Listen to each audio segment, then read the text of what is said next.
Titanic Talk with Nelson Aspen and Alexandra Boyd.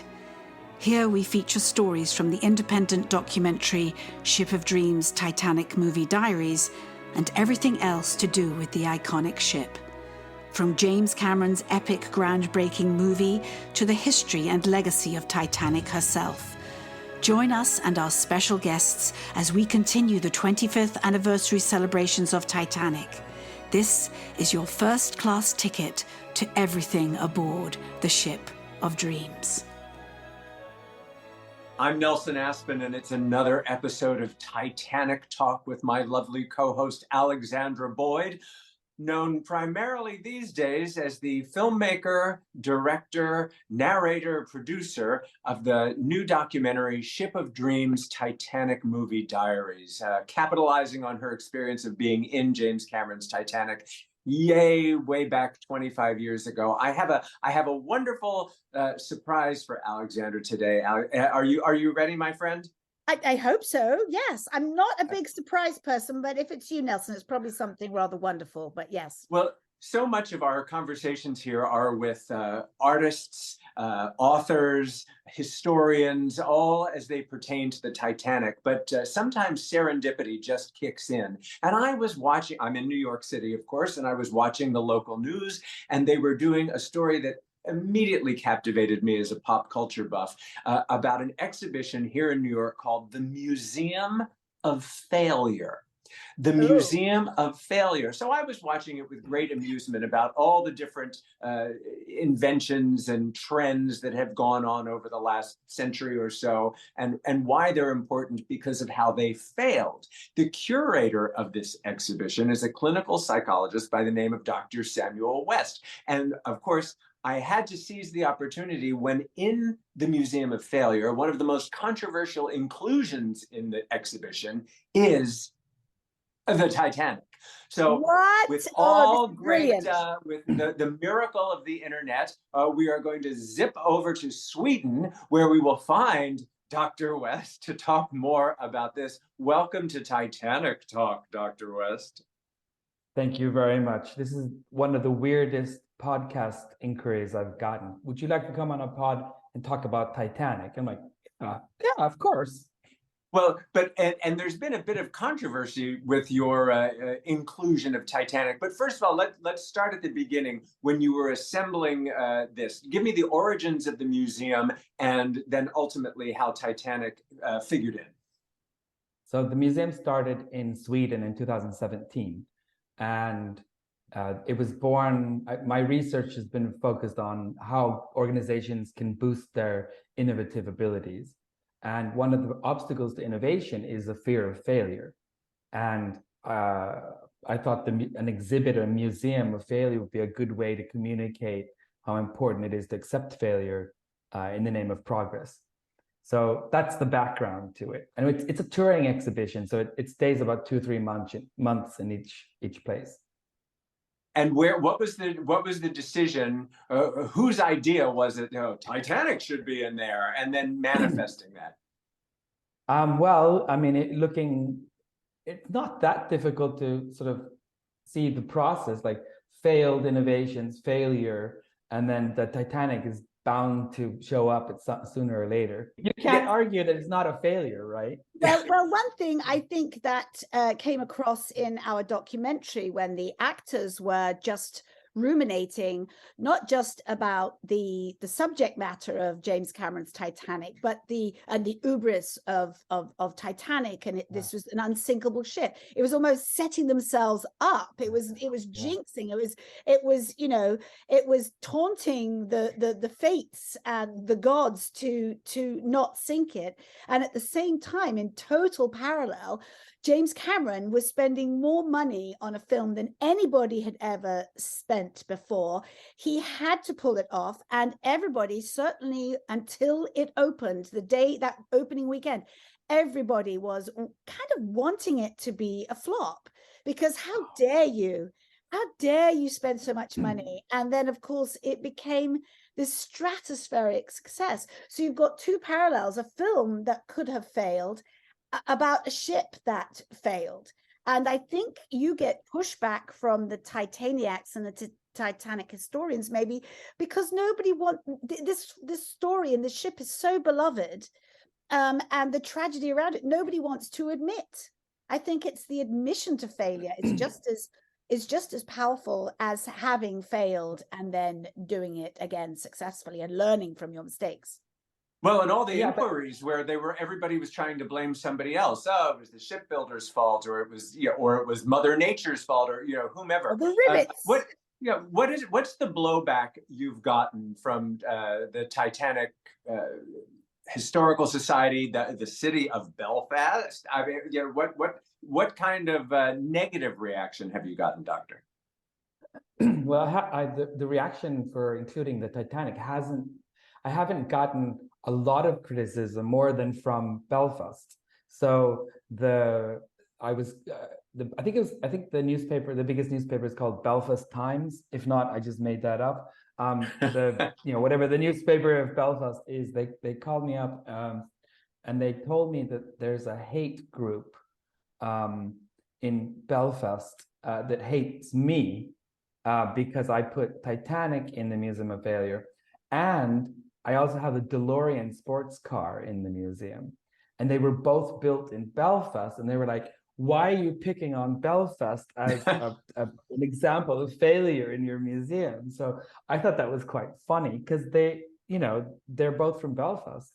I read that article, and there's yet a third Irish element in that article. So there's a triumvirate of Irish failure. Do you remember what that is? No, what's the third one? The Guinness Light. Oh, when they tried to make a Guinness Light. That's right. I couldn't get a hold of a Guinness, any sort of can or anything. So it's not. They buried them all. Yet. They put them all in the bottom of the Titanic. They're at the bottom of the North Atlantic. So is it? Yeah, no. I forgot about that. I forgot about the Guinness Light. That's going straight into the museum. Thank you. I did a little bit of research for this, I have to say. But so have you? I think it's probably safe to say you're staying out of Belfast, or have you visited? I visited Belfast, but that was before Museum of Failure existed, so I don't think I would dare visit Northern Ireland now. I don't. Maybe the giant Titanic exhibition there will make you change your mind. What are your feelings about the Titanic? Do you happen to be a particularly interested person in the history or the film of Titanic? No, I'm not particularly interested in the Titanic per se, but I do like a good story, and the Titanic is, it's such a great story, and it's so nuanced and rich, like you just mentioned. There's, I was trying to, because I have to write a text, do my research, and what was the innovation, like what were they trying, how were they pushing technology, or how were they pushing forward, and also, what was the cause? And as you guys can appreciate, that's not easy to find out, what was the cause of it sinking. There are so many theories. Like if it had struck the iceberg full on, it would have probably just sort of blunted its nose and kept going. But we all know the famous compartments. It hit just the wrong number of compartments to take on water that quickly. And the theory of the rivets. Yeah, that's the one I use. So that's the one I put in the text, the rivet one, with that the way I'm by no means an expert in boat building or doing historical research, but what I could gather is that the rivet sort of theory was what I could, at least according to my judgment, I thought that was probably the one that had the most traction. You can correct me on that.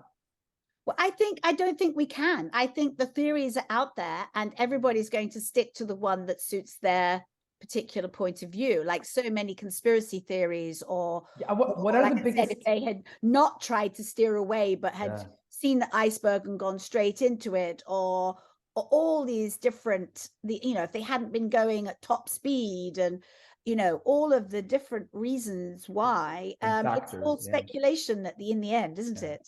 Yeah, but I mean, it does. I mean, for the Museum of Failure, which is about taking risks, meaningful risks, and testing out new technology, new ideas, it does fit the narrative of the museum. The sad thing is, of course, that so many people died, but mean, they do the shipbuilders, the designers, they deserve a lot of credit for actually, you know, investing in the safety of the ship.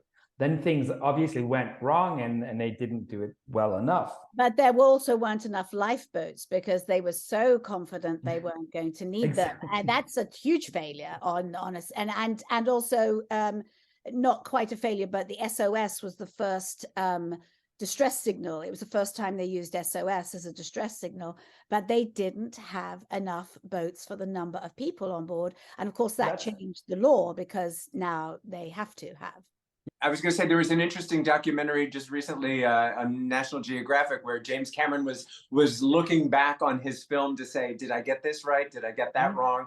And one of the things about the lifeboats was, even though, yes, technically there weren't enough lifeboats, the process of lowering the lifeboats, they couldn't have, there were two that got washed off. I mean, they wouldn't have had time in the time that it took to sink anyway. They wouldn't have time. So fate works in mysterious ways. One of the themes in Alexandra's documentary is a theme to actors about about being working actors and celebrating these smaller roles, which are by no means small in the legacy of James Cameron's film, that are peppered throughout the film, and the lessons that actors learn about stick-to-itiveness and going through the process year after year, project after failure, project. not getting that job, not getting this job, just keep going. That's how you, and failure is how you learn, you know, to get better next time. You do it differently next time. Exactly. And so I'm curious, because you're now an expert in failure, but of all the different hats you wear, having looked at your website and all the different exhibitions you have curated and continue to curate, what was it about failure versus progress? What was the nucleus of that when you were, I guess, in school or right after school?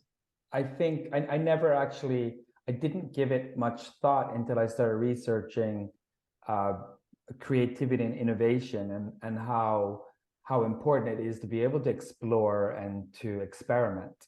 And those activities of exploration and experimentation, those are very prone to failure. And if you're not willing to fail in those activities, then you're not going to move anything. You're not going to push any boundaries. And this is equally true on a sort of a corporate innovation level as it is for actors, or as it is for us in our personal lives. Unless you're willing to, you know, continue that exploration and to test new things, you're not actually going to do anything new. And you're never going to. It's the risk-reward element, isn't it? There's algorithms and research about it. It's like, if some people are risk averse with their money, with their innovations, and they will never be an entrepreneur. They will their career. I can say that now, going from being an actor to a filmmaker. And a friend of mine who invested in both my films, she said, Alexandra, you have what I don't have. I have some money I can give you, but I would never risk so much to make a film. And so, you know, you have to have the risk averse people who trust the risk available people to and I saw the reward. Is a feature film at the end of it, and potentially an ongoing feature film directing and writing career, which it is now. But there were many times when I just thought, oh, it's like pushing a boulder up a hill, and if I let go of this boulder, it's just going to roll over and crush me. But you couldn't have said that to Thomas Andrews or any of the people at the White Star Line who ordered the Titanic. They just saw success, the fastest passage from the UK to New York. Let's go. Yeah. No, I mean, that's a good point, because not everybody has that tolerance of uncertainty or that tolerance of risk. So some people have a naturally high tolerance and other people don't, and those are individual differences. In fact, there's some research that shows that, you know, if everybody was a risk taker, society would be an absolute catastrophe. Yes. We'd all be just like dancing in the streets and not going to work. Oh, yeah, no, we don't need traffic rules. No. Oh, yeah. I mean, we do need those risk averse people. And I think that actually in a society that's so sort of, I mean, there's some fun, as even though I preach the gospel of failure, I still, I mean, I wouldn't want a society that just totally accepts failure in every form all the time. I mean, there's some failure that I think that's good failure where you're pushing, you're testing and you're pushing forward and developing as a person, or you know, whether it's a innovative product or service. And that's a good type of failure. But that failure you mentioned about the Titanic not having lifeboats, that's a predictable, preventable failure. You know what I mean? Like the hull construction and whatever, the rivet, you know, the whole technology with the Titanic, that was actually pushing forward. That's a good type of failure in this sort of categorization. But not having lifeboats, that was predicted. You could have predicted that and you could have prevented it. So that's not a good failure. That's not the kind of failure I would ever want anyone to accept. That should be penalized. Even Kate Winslet figured that out, or like in the first 20 minutes of the movie, she figured that out herself. You mentioned that you've got kids. So I'm curious in terms of parenting. Some parents, if their kids fail, you know, you're punished. Some other parents say, oh, okay, sport, try again. How do you handle failure in your household? I don't know how old your kids are, but like, as a dad, how do you handle failure around the house? My kids are very familiar with the failure of their father. So that's not even a topic that's interesting anymore. But I really hope that I have taught them, or led by example or role model, the idea that, you know, if you're just playing it safe all the time, then obviously your failure rate is going to be much lower. But if you're actually you know, pushing yourself, and you have these expectations and curiosity driven sort of activities, most of them will fail, and that's okay. And I hope that I've, you know, communicated that. It's how you learn, isn't it? There's this helicopter parenting where, you know, they're just wrapped in cotton wool and not allowed to go out there. I mean, you know, there's all those memes on Facebook, like, do you remember, you know, playing out in the cool outside of the cool until it got dark? I was always the last child in. Every child would get called in, and my mum would be, she was a working mum, you know, she's like, oh, you're back. You know, there was, you know, bicycles without stabilizers and no crash helmets, and of course children were injured, I'm sure, but you know, we just sort of got on with it with scraped knees, and just, that's how you learn. How can you learn if you are always successful? If you never make a mistake, everything comes easily. Yeah.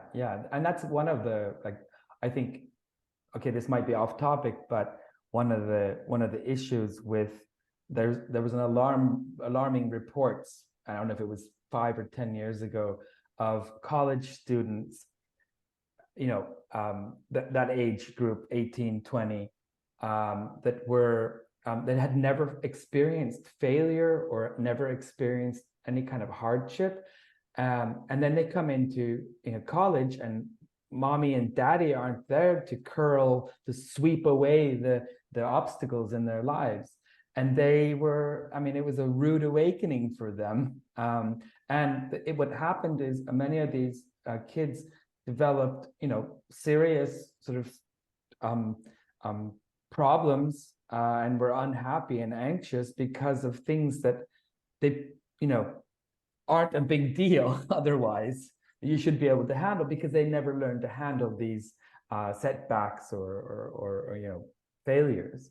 So there is something. And I'm sure you could argue that the White Star Line, the next, I don't know if the Olympic was the next boat they built, or if she was being built in tandem. I'm sure we'll get letters about that to fill me in. And the Britannic, I mean, you know. The Olympic stayed afloat until she was sunk by a German U-boat. Oh gosh, am I saying the right things, Nelson?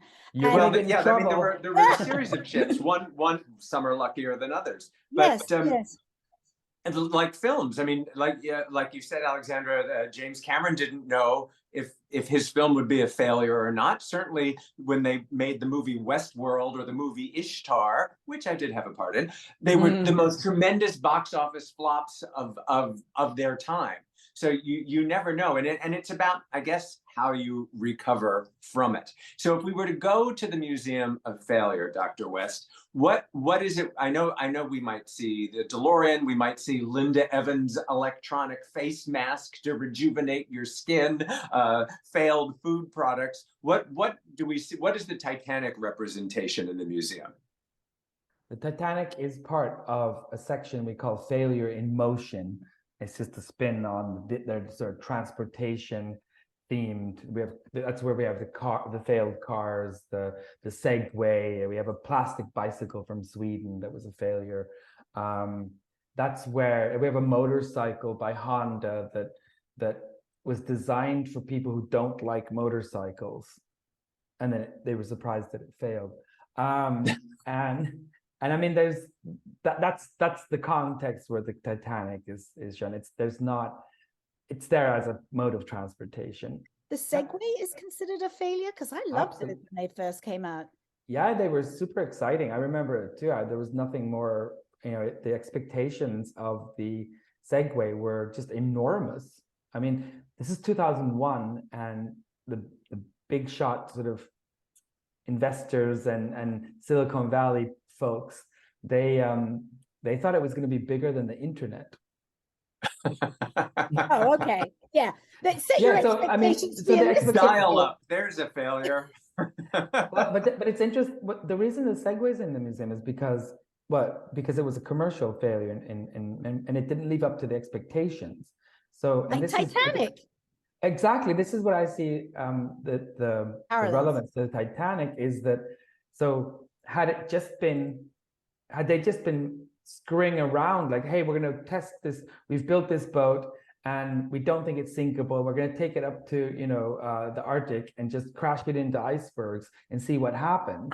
Then it would not have been a failure. They would have said, okay, now we understand what the properties are. Then it would have been called an experiment. It would have been a total success to everything they learned from it.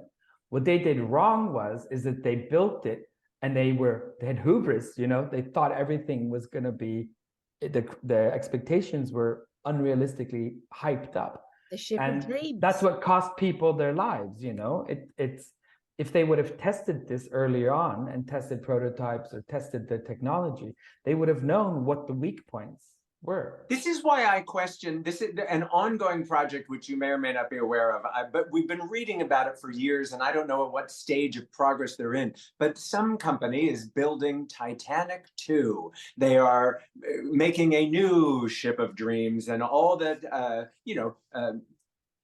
ocean liner enthusiasts will be queuing up to buy tickets on this. Is that a psychologically poor decision to be making a Titanic 2, let alone to be calling it Titanic 2?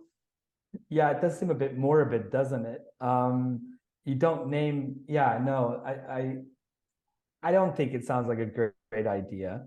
But I mean, on the other hand, the Titanic is so well known and the story is so well known that it might actually work out. People might be willing to buy the tickets onto the ship. There is I think it's halfway through, but there is a life-size Titanic hotel being built in China, and it's been sort of been dogged by financial, upsets, really, and roadblocks.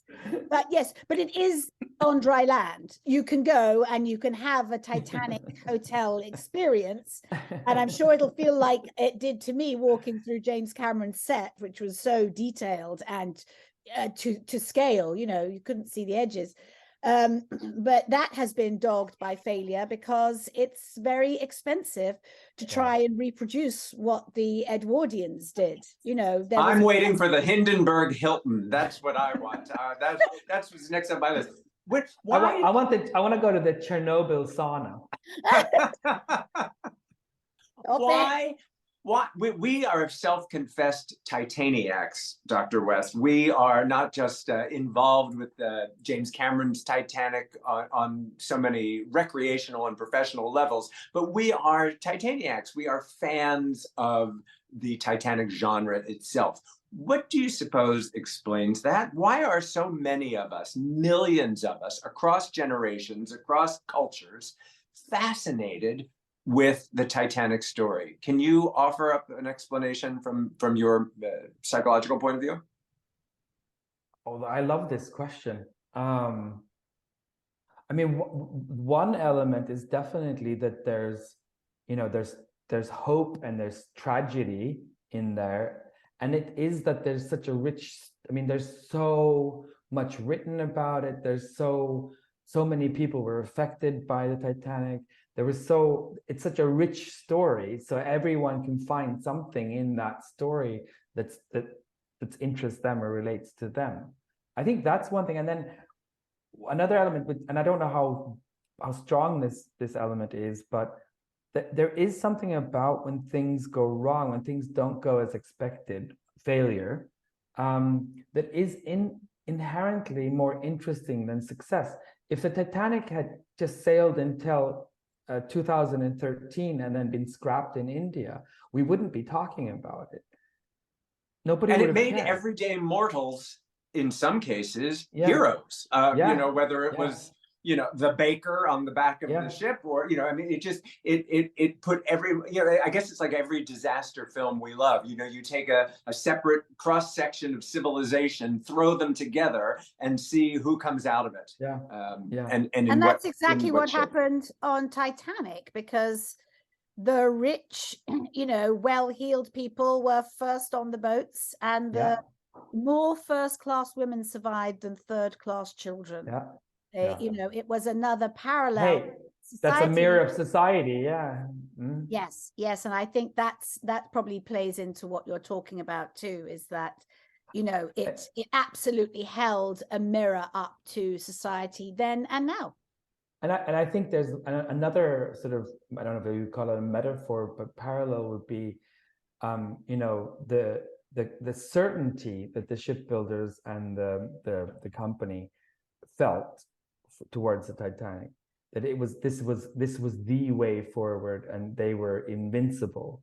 And I kind of get that sense. And then you have this looming disaster, and I kind of feel like our you know, climate, global warming, we're headed toward this huge iceberg at full speed, and we think we're going to make it, and we're still drinking champagne.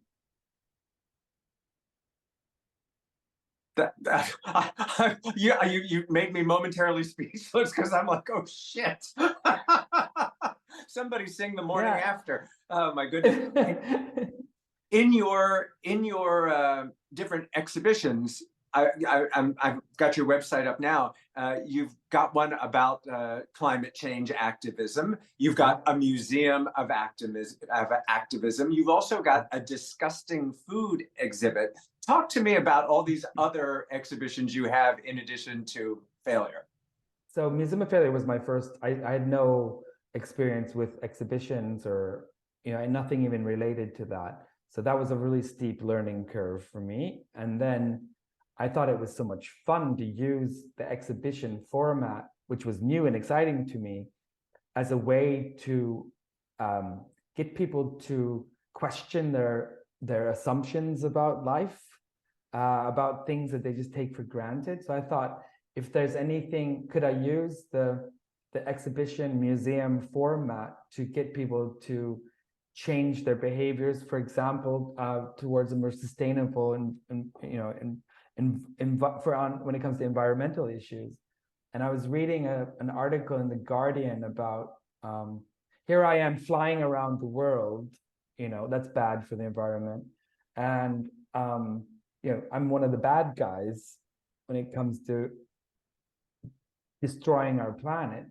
And I read in The Guardian, I read this article saying, like, the single most powerful thing you can do as an individual is to reduce or just quit eating red meat, or just quit eating so much meat. You can still eat meat, but just don't eat so much meat. And I was like, and I thought that was fascinating how that one sort of change of behavior, which is relatively simple, why we don't do it, and why people are so skeptical to alternative protein sources. And I was just thinking, like, how could an exhibition be used to get people to question what they find delicious versus what they're skeptical to? And that's where discussing food came from, to get people to understand that your food preferences are not because one food is inherently good or bad. It's because of something you grew up with. Yes, and the process is trying to tell an American that they can't eat red meat anymore. That's when their staple diet is McDonald's. Yes, exactly. It's a very hard sell. It's a very hard sell. This American hasn't been in a McDonald's in like 45 years. But Me neither. I'm being very general. I'm being very general. And so, Museum of Failure. We're winding down on time here, but I want to find out where can we find, other than the website museumoffailure.com, where around the world besides New York can we check it out? Right now, you can only check it out in Brooklyn, New York. So that's the only place it's open. It's been to Taiwan and Shanghai and Canada, Los Angeles, and then several places in Europe. But never right Belfast. Now, I don't want to get lynched. I'm sure all the venues are completely booked up for the next 20 years. You will not find anywhere to put your nasty little museum. Well, it's genius, and the website is a great resource, and we're so excited. And I bet you, Dr. West, you're going to be sometime in the next week or so going to be watching Titanic, James Cameron's Titanic. Hopefully, you'll be watching Alexandra's documentary, Ship of Dreams, Titanic movie diaries, and having maybe not a new interpretation of how Titanic fits into the world order, but maybe just a nuanced interpretation. Sounds wonderful. We're so grateful to you for zooming in from Sweden. Yes, thank you so much, Dr. West. Thank you, guys. This was a really fun chat. We loved it. Thank you so much. And it's so nerdy, only talking about Titanic for an hour. Not to us. Not to No, sorry. Thank you very much. I gotta go get a burger. I'll see you later. If you've enjoyed this podcast, please leave a review. And if you'd like to hear more podcasts like this, hit the subscribe button. For information on where you can see Ship of Dreams, Titanic movie diaries, go to shipofdreamsfilm.com. Titanic Talk is a production of Ship of Dreams Film Limited.